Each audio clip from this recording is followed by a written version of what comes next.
Hi, my name is Robb. I work for Chevron's environmental management company, part of the marketing business unit. My job is very important in terms of preserving the environment. Even on this site alone, we are, making sure that nearby residences aren't affected by the contamination from the former service station. And that's definitely priority number one, is that we get in there and make sure that we understand what's out there and then do the right thing to clean it up. So for this particular site, this used to be a service station at least 10 years ago, and it hasn't been since then.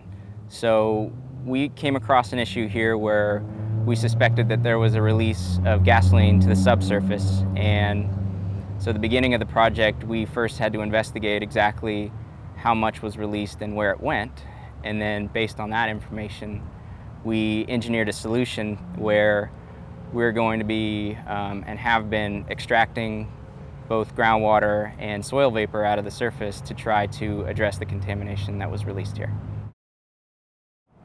These large unit right here are carbon vessels. These are essentially large Brita water filters that remove contaminants from groundwater. We run all the groundwater that we extract through at least 3 of these, sampling in between each one and at the very end as well, to ensure that we've cleaned up all the contaminants out of the groundwater before it's discharged into the sewer system.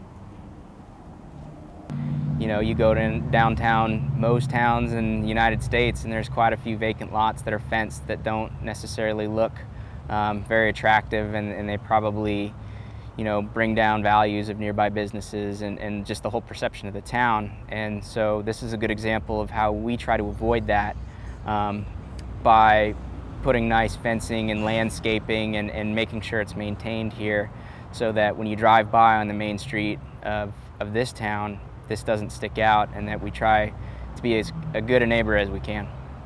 A typical work day for me pretty much revolves around the fact that I have 85 plus projects very similar to this, and on a day-to-day basis I would come in to the office usually, or out to the job site, and address issues on each individual project as they arise. And that ranges from dealing with consultants to government officials, nearby residents and businesses, and local community stakeholders. If you're interested in a particular path, figure out a way to get your foot in the door. And that's internships, jobs, volunteering. That's going to teach you 2 things. It's going to let you know whether or not you're still interested in whatever you chose to pursue. And then 2, if you are still interested, it's just going to open up doors for you. And that's really the key, is to have a couple doors waiting for you.